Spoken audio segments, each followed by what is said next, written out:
The Johnson family lived in a peaceful Ohio neighborhood, where rows of tidy houses framed the streets, and children played basketball in their driveways on warm summer evenings.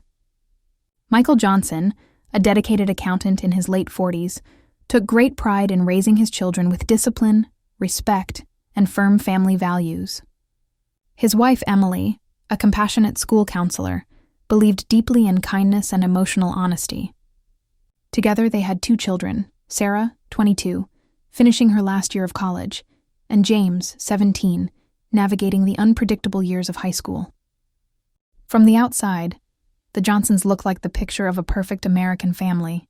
Sunday dinners, cheerful road trips, and Christmas lights that outshone every house on the block. But beneath that polished image, quiet tensions were growing, all centered around one thing: boundaries. It began when Sarah came home from university for spring break. After nearly a year of living independently, she had grown more confident, more self-assured. Stepping back into her parents' home felt strangely different. The walls familiar, yet tighter somehow. One morning at breakfast, she poured herself a cup of coffee and looked across the table at her father, who sat in his usual spot, tie neatly knotted and newspaper in hand.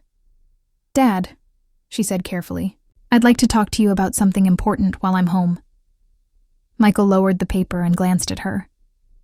"What's on your mind, Sarah?" "It's about how you handle things with James, and even with me sometimes.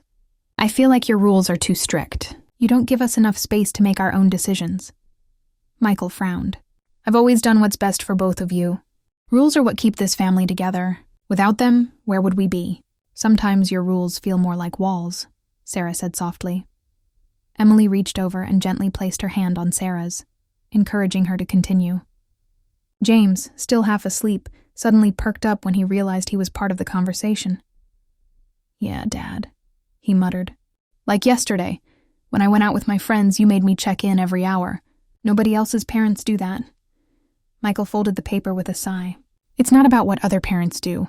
It's about keeping you safe. The world isn't always kind." Emily, who had been listening quietly, finally spoke. "Michael, maybe what Sarah and James are trying to say is that they need a little more trust. Boundaries are healthy, but too many can make them feel trapped." The room fell silent.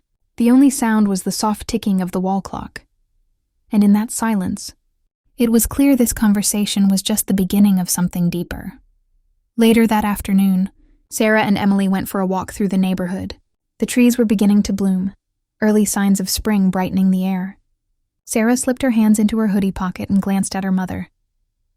"I know Dad loves us, Mom. I don't doubt that. But sometimes it feels like his love comes with conditions. Like if I make one mistake, I'll disappoint him forever." Emily nodded thoughtfully. "Your dad grew up in a strict household. His father was in the military. Everything revolved around discipline and control. For him, love and rules have always been the same thing. Do you think he'll ever change?" Sarah asked quietly. "I think people can change," Emily replied, "but only if they're willing to listen." That evening, the family sat down for dinner. Emily had made her famous lasagna, hoping it might ease the tension hanging in the air. But halfway through the meal, James couldn't hold it in any longer. "Dad," he said suddenly, "why don't you trust me? I'm not a little kid anymore." Michael looked at him, his fork frozen halfway to his mouth. "Trust has to be earned, James." "But I've never given you a reason not to trust me." James's voice cracked, the frustration bubbling over. "You check my phone. You question where I'm going. You act like I can't handle anything on my own." Sarah spoke up, her voice calm but firm. "Dad, I know you mean well, but sometimes your rules make us too afraid to even talk to you."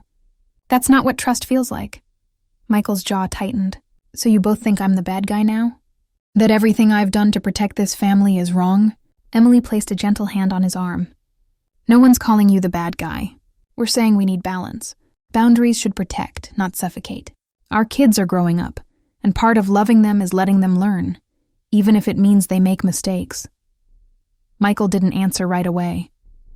He stared at his plate, his mind heavy with thoughts. For years, he had believed his strictness was what kept his family safe, what kept them close.